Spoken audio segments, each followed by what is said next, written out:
Good morning. എന്തൊക്കെയുണ്ട് വിശേഷങ്ങൾ? കുറേ ആയില്ലേ നമ്മൾ കണ്ടിട്ട്. ഇത് ശരിക്കും എൻ്റെ മോന് 1 മാസമുള്ളപ്പോൾ ഞാനെടുത്തൊരു വീഡിയോ ആണ് കേട്ടോ. ഇപ്പോൾ അവന് 1 വയസ്സായി ശരിക്കും. പക്ഷേ എന്തുകൊണ്ടും എനിക്കിത് ഡിലീറ്റ് ചെയ്ത് കളയാനായിട്ട് തോന്നിയില്ല. എഡിറ്റ് ചെയ്ത് പലവട്ടം ഞാൻ ഇടാൻ നോക്കി, പക്ഷേ എന്തൊക്കെയോ സാഹചര്യങ്ങൾ കൊണ്ട് അതും പറ്റുന്നുണ്ടായില്ല. ലൈഫിൽ കുറേ അപ്ഡേറ്റ്സ് വന്നിട്ടുണ്ട്, അതൊക്കെ ഞാൻ വഴിയേ പറയാം. അപ്പോൾ ഞാനിപ്പോൾ ഒരു വീഡിയോ എടുത്തപ്പോൾ അതൊന്ന് എഡിറ്റ് ചെയ്തിടാമെന്ന് വെച്ചപ്പോൾ നോക്കിയപ്പോൾ ഈ വീഡിയോ കിടക്കുന്നു. അപ്പോൾ എനിക്ക് പക്ഷേ അത് ഡിലീറ്റ് ചെയ്ത് കളയാനായിട്ട് മനസ്സ് വരുന്നില്ല.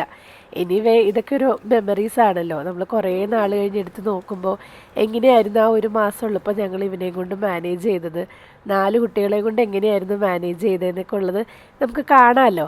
അപ്പം അതുകൊണ്ട് ഞാനിത് ഡിലീറ്റ് ചെയ്ത് കളഞ്ഞില്ല, ഇത് എഡിറ്റ് ചെയ്ത് ഒന്നും കൂടി ഇടാമെന്ന് വിചാരിച്ചു കേട്ടോ. അപ്പോൾ ബോറടിക്കാതെ കാണുമെന്ന് വിചാരിക്കുന്നു. ഒത്തിരി വിശേഷങ്ങളൊന്നുമില്ല, കുറച്ച് കാര്യങ്ങളേ ഉള്ളൂ ഇതിനകത്ത്. എങ്കിലും എല്ലാവരും ഒന്ന് കണ്ടു നോക്കാം കേട്ടോ. അവന് 1 മാസമൊക്കെ ഉള്ള സമയത്ത് ഏർലി മോർണിംഗ് എപ്പോഴും ഒരു 4:30 ഒക്കെ ആകുമ്പോൾ എഴുന്നേൽക്കാറുണ്ട് കേട്ടോ, എല്ലാ ദിവസവും. അപ്പം അപ്പോഴുള്ള റൂട്ടീൻസാണ് കേട്ടോ കാണിക്കുന്നത്. അപ്പോൾ രാവിലെ എഴുന്നേറ്റപ്പോൾ തന്നെ അവൻ്റെ പാമ്പേഴ്സൊക്കെ മാറ്റി അവനെ ഒന്ന് ജസ്റ്റ് ഒന്ന് റെഡിയാക്കി എടുത്തു. അപ്പോൾ ഈ സമയത്ത് നല്ല ആക്റ്റീവായിരിക്കുന്ന സമയമാണ് കേട്ടോ അവർ. അപ്പോൾ നമുക്ക് അവരോട് ഒത്തിരി നേരം സംസാരിക്കുകയൊക്കെ ചെയ്യാം, അവരുടെ മുഖത്ത് നോക്കി സംസാരിക്കുകയൊക്കെ ചെയ്യാം കേട്ടോ. അവർ നമുക്ക് തിരിച്ച് നമ്മുടെ മുഖത്തോട്ടൊക്കെ നോക്കി കിടക്കും. കുറച്ച് നേരം കളിയൊക്കെ കഴിഞ്ഞ് കഴിയുമ്പോഴേക്കും പിന്നെ അവരൊരു ഉറക്കത്തിൻ്റെ ഒരു മൂഡിലേക്ക് വരുന്നത് പോലെ കാണാൻ പറ്റും. അപ്പം അങ്ങനെ വരുന്ന സമയത്ത് തന്നെ നമ്മൾ അവർ ഉറക്കാനായിട്ട് നോക്കണം കേട്ടോ. അത് വിട്ടുപോയി കഴിഞ്ഞാൽ പിന്നെ നമുക്ക് അവർ ഭയങ്കരമായിട്ട് അങ്ങ് ഫസിയായി ആകെ ഒരു ഇറിറ്റേഷനൊക്കെ കാണിക്കുന്ന പോലെ നമുക്ക് കാണാൻ പറ്റും. അപ്പോൾ ആ ഒരു ഉറക്കം വന്ന് തുടങ്ങുന്ന സമയത്ത് തന്നെ നമുക്ക് അവരെ ഉറക്കാൻ നോക്കിക്കഴിഞ്ഞാൽ അവർ നന്നായിട്ട് കുറേ നേരം കിടന്ന് ഉറങ്ങിക്കോളും.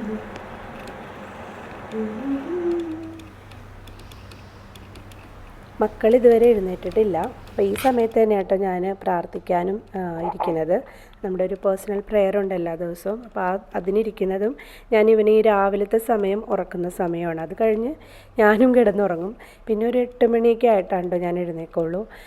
നമുക്ക് എത്രത്തോളം ക്ഷീണം മാറുന്നുവോ അത്രത്തോളം നമുക്ക് ഉഷാറായിട്ട് അവരെ നോക്കാനായിട്ട് പറ്റും. അവരുറങ്ങുന്ന സമയത്ത് നമ്മളും ഉറങ്ങാം. അതാണ് ഇപ്പം ഞാൻ ചെയ്തുകൊണ്ടിരിക്കുന്നത്. വൈകി എഴുന്നേൽക്കുന്നതുകൊണ്ട് തന്നെ നമ്മൾ തലേദിവസം തന്നെ ബ്രേക്ക്ഫാസ്റ്റിനുള്ള എല്ലാ കാര്യങ്ങളും റെഡിയാക്കി വെക്കണം കേട്ടോ. അല്ലെങ്കിൽ ഭയങ്കര ലേറ്റായി പോകും. കുട്ടികൾക്കും ഇപ്പോൾ ക്ലാസ്സില്ല, അതുകൊണ്ടാണ് നമ്മൾ ലേറ്റായിട്ട് എഴുന്നേൽക്കുന്നത് കേട്ടോ. അപ്പം ഞാനത് ബ്രേക്ക്ഫാസ്റ്റ് ഉണ്ടാക്കുന്ന സമയത്ത് ഹസ്ബൻഡാണ് അവനെ ടേക്ക് കെയർ ചെയ്യുന്നത്. അവനെ കളിപ്പിക്കാനോ ഉറക്കാനോ എന്തൊക്കെയുള്ള ശ്രമത്തിലാണ് പുള്ളിക്കാരൻ. ഞാനിപ്പോൾ ഇങ്ങനെ കിച്ചണിൽ നിന്നിട്ട് ഈ പാട്ടും ബഹളമൊക്കെ കേട്ടപ്പോഴാണ് ഞാനൊന്ന് വന്ന് നോക്കിയതാണ്. അപ്പം നല്ല ആക്റ്റീവായിട്ട് അവർ രണ്ടുപേരും കൂടെ കളിച്ചുകൊണ്ടിരിക്കുകയെന്ന് തോന്നുന്നു. എനിവേ ഞാൻ അവരെ ഡിസ്റ്റർബ് ചെയ്തില്ല, ഞാൻ എൻ്റെ പണികളിലേക്ക് പോയി. പിന്നെ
അങ്ങനെ നല്ലൊരു തീവ്ര പരിശ്രമത്തിനൊടുവിൽ അവനെ ഉറക്കി കിട്ടിയിട്ടുണ്ട്. ഇവൻ ഉറങ്ങിക്കഴിഞ്ഞാൽ മാത്രമേ നമുക്ക് ബാക്കിയുള്ള കാര്യങ്ങളൊക്കെ ചെയ്യാൻ പറ്റുള്ളൂ കേട്ടോ.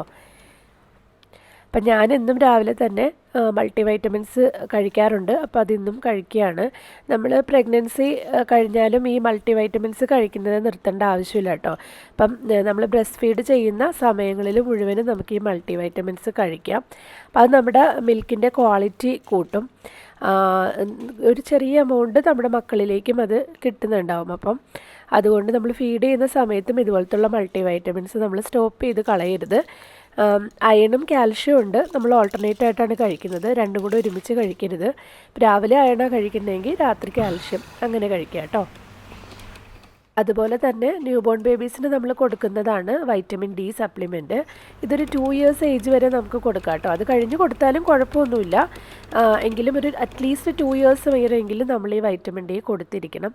അപ്പോൾ അതിനൊരു ഫിക്സഡ് ടൈം വയ്ക്കുക. ഞാൻ രാവിലെയാണ് സാധാരണ കൊടുക്കാറുള്ളത് കേട്ടോ. ഇനി അവൻ്റെ കുളിക്കുന്ന സമയമാണ്. അപ്പോൾ അതാ ഞാനപ്പോൾ കുളിപ്പിക്കാനുള്ള തയ്യാറെടുപ്പിലാണിനി. കുളി കഴിഞ്ഞിട്ട് അവൻ്റെ ദേഹം തുടയ്ക്കാനും അതുപോലെ തല തുടയ്ക്കാനൊക്കെ ഉള്ള തുണികൾ നമ്മൾ അടുത്ത് തന്നെ സെറ്റ് ചെയ്ത് വെക്കുക കേട്ടോ. അതിന് ശേഷം കുളിപ്പിക്കാനായിട്ട് സ്റ്റാർട്ട് ചെയ്യുക. ന്യൂ ബോൺ ബേബി ആയതുകൊണ്ട് അങ്ങനത്തെയുള്ള കാര്യങ്ങളൊക്കെ നമ്മൾ ടേക്ക് കെയർ ചെയ്യണം. ഒത്തിരി നേരമൊന്നും ദേഹത്ത് വെള്ളമൊന്നും ഇരിക്കാനോ അല്ലെങ്കിൽ തലയിൽ വെള്ളമൊന്നും ഇരിക്കാനായിട്ട് ഇടയാക്കരുത് കേട്ടോ. പിന്നെ നാൽപ്പാമരാതി എണ്ണയാണ്. ഇത് ഞാൻ ചില ദിവസങ്ങളിൽ തേക്കും, ചില ദിവസങ്ങളിൽ തേക്കില്ല. എൻ്റെ മൂഡനുസരിച്ചായിരിക്കും കേട്ടോ അത് ചെയ്യുന്നത്. അപ്പോൾ അതാ കുളിയൊക്കെ കഴിഞ്ഞു. ഇനി അവനെ ഡ്രസ്സ് ചെയ്യിപ്പിച്ചിട്ട് ഇനി ഉറക്കാനുള്ളൊരു പരിപാടിയാണ്. ഈ കുളിയൊന്ന് കഴിയുമ്പോഴേക്കും അവന് ഒത്തിരി സമയം കിടന്നുറങ്ങും. ഒരു 1-2 മണിക്കൂറൊക്കെ കിടന്നുറങ്ങും കേട്ടോ. ആ സമയത്ത് നമുക്ക് ബാക്കിയുള്ള കാര്യങ്ങളൊക്കെ കൂടി ചെയ്യാനായിട്ട് സാധിക്കും. നല്ലോണം പാലൊക്കെ കൊടുത്ത് നല്ല ഇതിൽ കിടത്തുവാണെങ്കിൽ അവനൊരു 1-2 മണിക്കൂറൊക്കെ കിടന്നുറങ്ങും കേട്ടോ. അപ്പോൾ ഇതാണ് അവൻ്റെ ഉറങ്ങാനുള്ളൊരു സെറ്റപ്പ്. അപ്പോൾ ഇത്രയേ ഉള്ളൂ ഇന്നത്തെ വീഡിയോ എന്ന് പറയണത്. വളരെ ചെറിയൊരു വീഡിയോ ആണ് ഇത്. ഞാൻ പറഞ്ഞല്ലോ, ഇതെൻ്റെ കുറേ ഒരു മെമ്മറീസ് ഉള്ളൊരു വീഡിയോ ആണ് കേട്ടോ ശരിക്കും പറഞ്ഞു കഴിഞ്ഞാൽ. അപ്പോൾ എനിക്കിത് ഡിലീറ്റ് ചെയ്ത് കളയാനായിട്ട് തോന്നിയില്ല. അപ്പോൾ ഇതൊരു ഓർമ്മയായിട്ട് ഇവിടെ തന്നെ കിടക്കട്ടെ എന്ന് ഞാൻ വിചാരിച്ചു കേട്ടോ. അപ്പോൾ അടുത്തൊരു വീഡിയോ ആയിട്ട് വരുന്നത് വരെ എല്ലാവർക്കും ബൈ ബൈ.